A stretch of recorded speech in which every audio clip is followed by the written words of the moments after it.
This is a true story, but for privacy reasons, I've changed the names of the people involved. I also want to warn you that this story contains sensitive content about infidelity, betrayal, and emotional pain. If these topics make you uncomfortable, feel free to skip ahead or scroll past. Now let me take you back to the moment everything in my life changed. I never thought I'd be the guy scrolling through his partner's phone for answers, but here I am. And what I found on that night, it changed everything. For 5 years, Eliza and I had what I thought was an amazing relationship. She wasn't just my girlfriend, she was my best friend, my partner in everything. We had the kind of connection people envy. Our communication was solid, or so I thought, and we shared dreams of traveling the world, buying a house, and maybe starting a family someday. I genuinely believed we had it all. Love, trust, and a future we were building together. But apparently, I was the only one who thought so. It started with little things, cracks so small I barely noticed them at first. Eliza was never secretive about her phone. She'd leave it on the counter, unlocked, or hand it to me to take a picture or answer a text while she was busy. But then something shifted. One day, I noticed her phone was always face down. I told myself it didn't mean anything. Maybe she was just being careful not to scratch the screen. But then she started taking her phone everywhere. To the bathroom, to the kitchen, even to bed, which she never used to do. I brushed it off at first because I trusted her. I told myself I was overthinking, reading too much into nothing. But the cracks kept getting bigger. She started staying late at work more often. She'd mention work drinks or catching up with a friend, but the details were always vague. On weekends, she'd disappear for hours, claiming she needed some me time to relax. Again, I didn't think too much of it because we all need space sometimes. But then there was the defensiveness. If I asked where she'd been or who she was texting, she'd snap at me, something she never used to do, and the excuses, they just didn't add up. I kept trying to push the doubts aside. After all, I trusted Eliza. We had 5 years of memories, love, and shared goals. Surely, I was just being paranoid. But deep down, something didn't feel right. Those small cracks had turned into a chasm I couldn't ignore anymore. And then came the night. Everything came crashing down. Stay with me, because what happened next is something I never thought I'd live through. Eliza was my everything. When I first met her 5 years ago, it felt like the universe had finally thrown me a lifeline. She had this way of lighting up every room she walked into. Not just with her looks, though she was stunning, but with her laugh, her energy, her presence. She made you feel like you mattered, like she saw something in you that no one else did. We built something real together. Our relationship wasn't perfect, but whose is? We fought sometimes about stupid things like whose turn it was to clean the kitchen or whether pineapple belongs on pizza. It doesn't, for the record, though she swore it did. But we always found our way back to each other. She was the kind of person who believed in me when I didn't believe in myself. When I lost my job a couple of years ago, I felt like a failure. I spent weeks wallowing in self-pity, but Eliza wouldn't let me stay there. She sat me down one night, looked me in the eye, and said, "You're better than this. I know it, and deep down, so do you." That's who she was, my rock, my cheerleader, my partner in everything. We dreamed big together.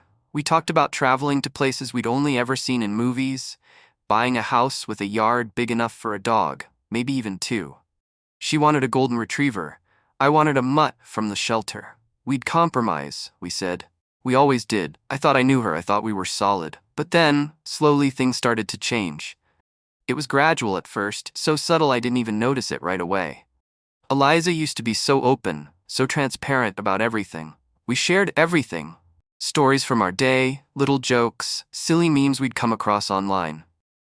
Her phone would sit on the coffee table, untouched, while we binge-watched our favorite shows or talked about nothing in particular. But a few months ago, I noticed her phone wasn't on the table anymore. At first, I thought she'd just misplaced it, but then I realized she was keeping it with her all the time. She'd bring it into the bathroom, tuck it into her bag when we sat down for dinner, and if it was out, it was always face down. I told myself it was nothing. Maybe she was just being extra careful not to scratch the screen, or maybe she'd seen one too many videos about hackers and privacy. I didn't want to be the guy who overreacted, who turned a molehill into a mountain. But then there were the late nights. Eliza used to come home at a reasonable hour, even on her busiest days. But suddenly, she was staying late at work more often. "It's crunch time," she'd say, or "My boss dumped a last-minute project on me." I wanted to believe her, I did, but it was starting to feel like every week brought a new excuse. And then there were the weekends. Eliza was always independent. She had her own friends, her own hobbies, and I loved that about her. But now she was disappearing for hours at a time, claiming she needed me time to recharge. I didn't question it at first because everyone needs space. But when I'd ask what she'd been up to, her answers felt vague, almost rehearsed. "Oh, just ran some errands," she'd say, or "went for a drive to clear my head." I started to notice a defensiveness in her tone whenever I asked simple questions. If I mentioned her late nights or asked who she'd been texting, she'd snap at me or roll her eyes like I was being ridiculous. "I can't even have some privacy now," she'd say. That wasn't like her. But the thing that really got to me, the thing I couldn't ignore, was her phone. We'd never been the kind of couple who snooped through each other's devices. I respected her privacy, and she respected mine. But now it felt like her phone had become this invisible wall between us. She used to leave it lying around without a second thought. But now it was glued to her hand. She'd turn the screen away if I walked by. She'd close apps as soon as I sat down next to her, and her notifications, once constant little dings and vibrations, had all but disappeared. I told myself it was nothing. Maybe she'd just gotten more private, or maybe I was being paranoid. But deep down, I knew something was off. I tried to ignore it. I tried to focus on the good things, on the moments when everything still felt normal, when we laughed at a stupid meme, when she curled up next to me on the couch, when she kissed me goodnight like she always had. But those moments were becoming fewer and farther between. I felt like I was losing her, like the Eliza I knew was slipping away and I didn't know how to hold on to her. And then came the night that changed everything. It was a Friday. She'd told me she was going to a friend's house for a girls' night and wouldn't be back until late. I didn't think much of it. Eliza loved her friends, and they'd had these nights before. But when 11 p.m. turned into midnight, and midnight turned into 2 a.m., I couldn't shake the feeling that something was wrong. When she finally walked through the door, she looked off. Her hair was a little messy, her makeup smudged, and there was this nervous energy about her that I couldn't quite place. "How was your night?" I asked, trying to sound casual. "Fine," she said quickly, brushing past me to head to the bathroom. "I'm exhausted. I'm just gonna shower and go to bed." I watched her go, my stomach twisting in knots. Something wasn't right. I knew it, even if I didn't want to admit it to myself. That was the night I did something I never thought I'd do. As the water ran in the bathroom, I picked up her phone. It was unlocked, probably by mistake, and sitting on the kitchen counter. My hands were shaking as I opened her messages, telling myself I'd only look for a second, that I'd put it down if I didn't see anything suspicious. But I didn't need to look for long. There it was, in black and white. Messages with someone named Tom. Flirty texts, heart emojis, plans to meet up. And then the one that stopped me cold. "Last night was amazing. Can't stop thinking about you." I felt like the ground had been ripped out from under me.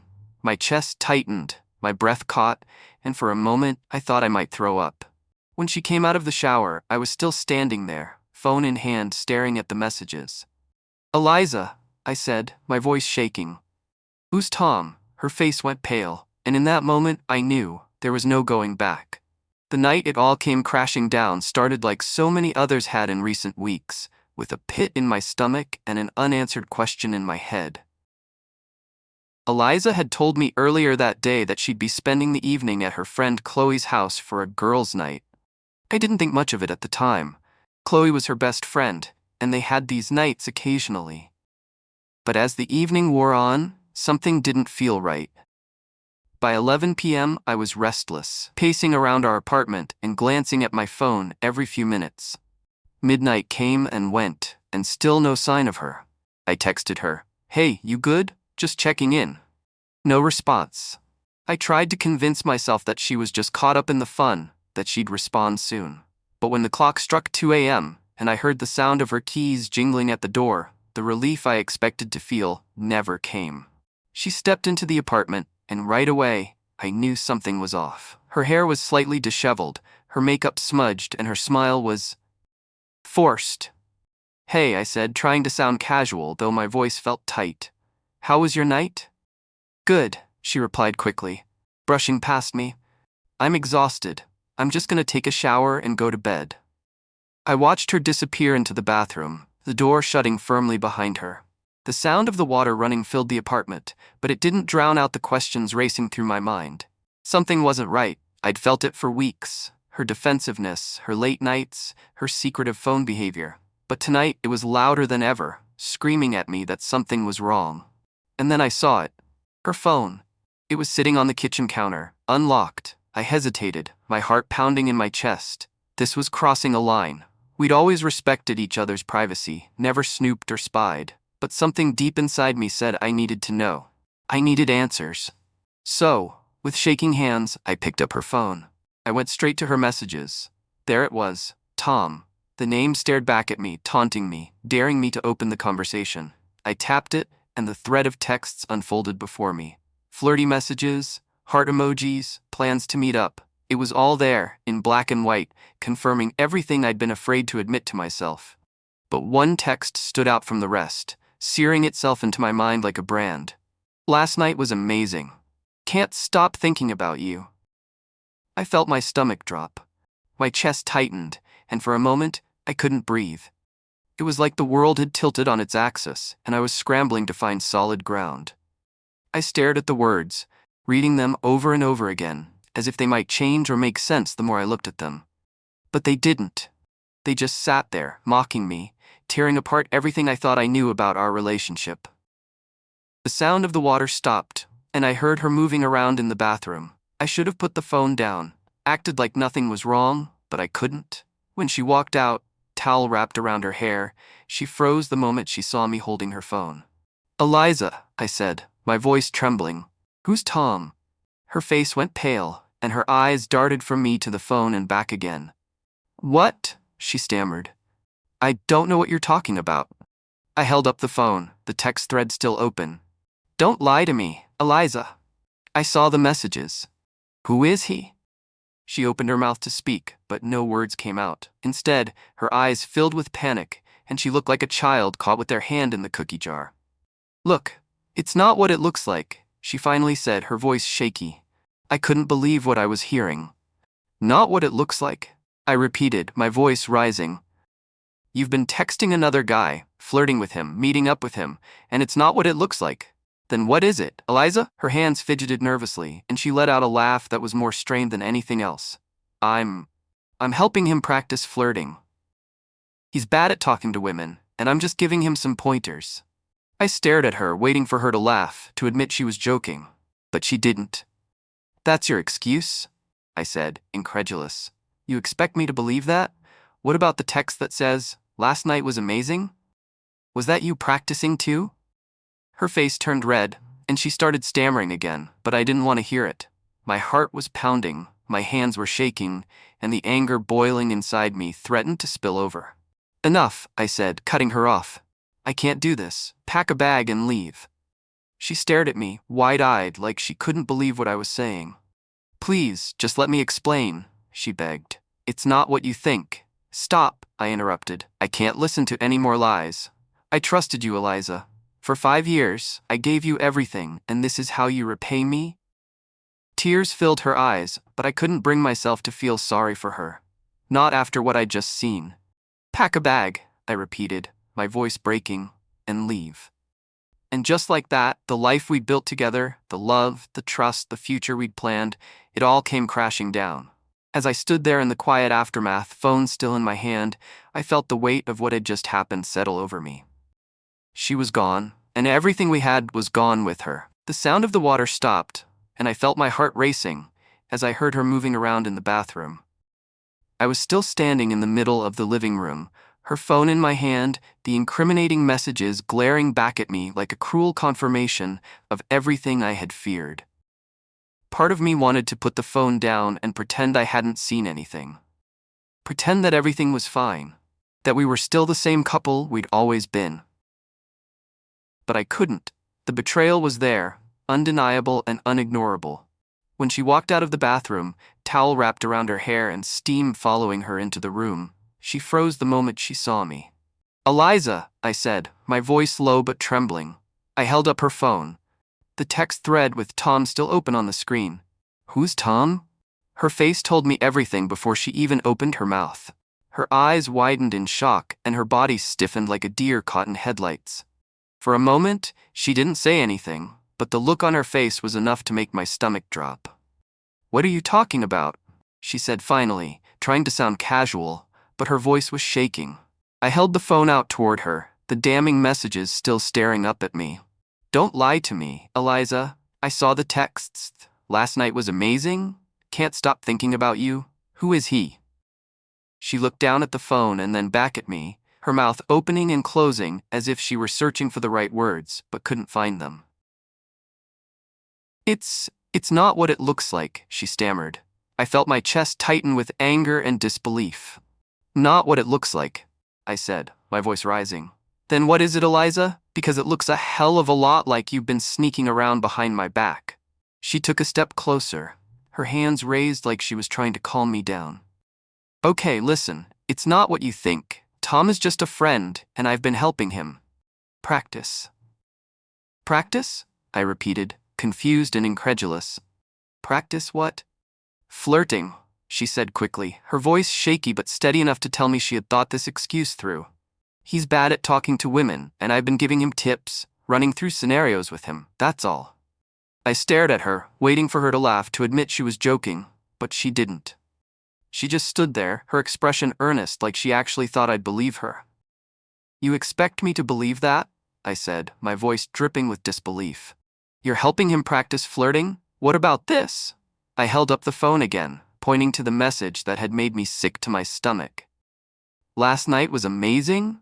What was that, role play?" She flinched at my words but didn't back down. "Yes, actually," she said, nodding like she was clinging to the excuse for dear life. "We were acting out scenarios, trying to make it realistic so he could get better at talking to women." I couldn't believe what I was hearing. The sheer absurdity of it was almost laughable, but there was nothing funny about this moment. "Realistic?" I said, my voice rising again. "You mean realistic enough to send him heart emojis, to make plans to meet up, to, what, spend the night with him?" Her eyes filled with tears, and she started shaking her head. No, it wasn't like that. I swear, I never meant to hurt you. It didn't mean anything." "Didn't mean anything?" I shouted, the anger bubbling over now. "How can you stand there and say it didn't mean anything when you've been lying to me for weeks? No, months? How many times have you done this, Eliza? How many nights have you lied about where you were?" She stepped closer, her hands reaching for mine, but I pulled away. "Please," she said, her voice breaking. "Let me explain. Just give me a chance to make this right." I shook my head, the weight of everything crashing down on me. "There's nothing to explain, Eliza. I trusted you. For 5 years, I gave you everything. My love, my trust, my time. And this is how you repay me?" Tears streamed down her face now, but I couldn't bring myself to feel sorry for her.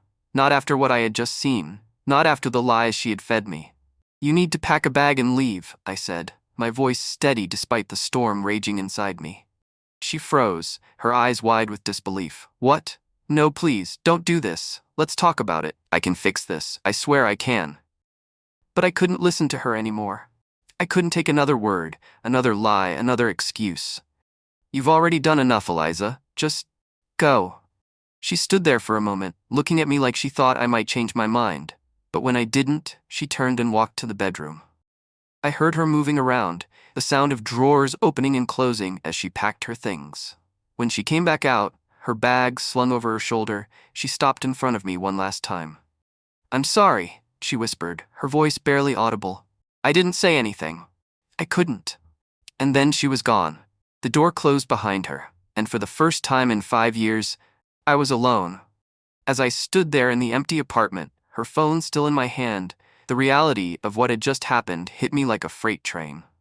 The person I thought I knew, the life we had built together, the future we had planned, it was all gone.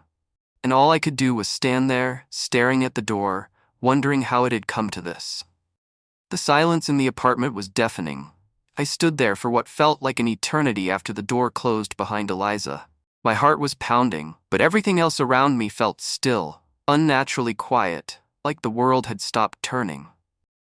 How do you even begin to process something like this? The person I loved, the one I thought I'd spend my life with, had been living a lie. And not just any lie, a betrayal so deep, so personal, that it felt like it had cut through every fiber of who I was. I felt everything at once: anger, sadness, disbelief, even guilt. The anger came in waves, sharp and searing.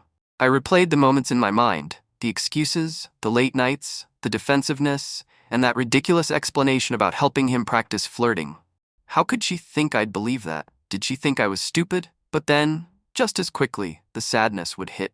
And it wasn't just sadness. It was a kind of hollow, aching grief I didn't know I could feel. I kept seeing her face, the way she looked at me when I told her to leave. Part of me wanted to run after her, to pull her back inside and tell her we could fix this. But how could we? How could I ever look at her the same way again? It was like the person I thought I knew, the woman I'd loved for 5 years, had been replaced by someone I didn't recognize. I kept asking myself, was she always this person and I just didn't see it? Or did something change along the way? I felt betrayed, not just by her actions but by the life we'd built together. Every memory felt tainted now. Every laugh, every kiss, every moment we shared. How much of it was real? How much of it was just her pretending? The worst part was the confusion. As angry and hurt as I was, part of me still missed her. I missed her smile, the way she used to light up when she told me about her day. I missed the way she'd reach for my hand without even thinking about it. The way she laughed at my stupid jokes, even when they weren't funny. But now, I didn't know if those moments were real. I didn't know if the Eliza I loved ever truly existed, or if she was just a version of herself she showed me while living a completely different life behind my back. That's the thing about betrayal. It doesn't just destroy trust. It destroys your sense of reality. As I stood there in the aftermath, her phone still clutched in my hand, I replayed the confrontation in my mind. The moment I told her to leave. I didn't plan to say it. Even as I was holding up her phone, demanding answers, part of me thought maybe we could talk it out, figure out what went wrong. But then she started lying. Again. It's not what it looks like. I was helping him practice. Each excuse felt like another slap in the face, another layer of betrayal piled on top of everything else. And that's when I knew I couldn't do it. I couldn't take another word, another lie, another excuse. So I told her to pack her bags and leave. It wasn't an easy decision, and it didn't feel good. Watching her walk to the bedroom, hearing the sound of her packing, knowing that this was the end of something I thought would last forever. It broke me. But it also felt necessary. Keeping her here, trying to salvage something that was already shattered, would have been worse. I would have spent every day wondering if she was still lying, still sneaking around, still texting Tom. I couldn't live like that. When she walked out the door, I expected to feel relief. I thought the anger and pain would subside, that I'd finally be able to breathe again. But that's not what happened. Instead, I felt empty. Completely, utterly empty. It's a strange feeling, knowing that someone who is such a huge part of your life is gone. In an instant, everything changes. The person you shared your dreams with, your fears, your life, it's like they're a stranger now. And the worst part? It's not just them you lose. You lose the version of yourself that existed with them. I don't regret telling her to leave. As much as it hurt, I knew it was the right thing to do. But that doesn't mean it was easy. How do you say goodbye to someone you thought you'd spend forever with? How do you let go of 5 years of memories, of love, of plans for the future? I still don't have the answers to those questions. All I know is that I couldn't keep living with the lies. I couldn't keep pretending that everything was fine when it so clearly wasn't. In the end, I chose myself. I chose to protect my own peace, my own sanity, even if it meant breaking my own heart in the process. But as I sat there, alone in the apartment we had shared, surrounded by reminders of the life we had built together, I couldn't help but wonder. How did it all come to this? It's been weeks since that night, and the dust has started to settle, though the pain hasn't fully gone away. Every day since, I've been trying to figure out how to trust again. Not just in other people, but in myself. I keep asking myself the same questions. How did I not see this coming? How did I miss the signs? How do I rebuild after something like this? The truth is, there's no simple answer. Moving forward feels like walking on broken glass. Slow, painful, and uncertain. But one thing I've realized is that healing isn't a straight line. Some days I wake up and feel strong, like I'm finally taking steps in the right direction. Other days, the memories hit me like a tidal wave, and I feel like I'm back at square one. For the first time in years, I've had to focus on myself. My identity was so tied to Eliza and the life we were building together that I lost sight of who I was without her. Now I'm learning to take things one day at a time. I've started therapy to help me process the betrayal, not just for what she did, but for what it's done to me. The guilt, the self-doubt, the constant questioning of whether I'll ever be able to trust someone again. It's a lot to unpack, but I know I need to do it. I've also been spending more time with friends and family, the people who remind me of who I am and what I'm worth. It's not easy letting people in after being hurt so deeply, but their support has been a lifeline. And then there's the small, quiet moments, the walks outside, the music that lifts my mood, the books that remind me life goes on. I'm starting to see that healing isn't about rushing to feel better. It's about allowing yourself to feel everything and grow from it. If there's one thing I've learned from all of this, it's the importance of trust and honesty in a relationship. Trust is the foundation of love, and once it's broken, it's almost impossible to repair. Looking back, I ignored the signs. I told myself everything was fine because I didn't want to believe otherwise. But deep down, I knew something was off. I ignored my instincts, and it cost me dearly. So to anyone watching this, if you notice the signs, don't ignore them. Trust your gut. Ask the hard questions, even if you're scared of the answers. It's better to face the truth early than to let it fester and grow into something that destroys you. And don't ever settle for less than honesty in your relationship.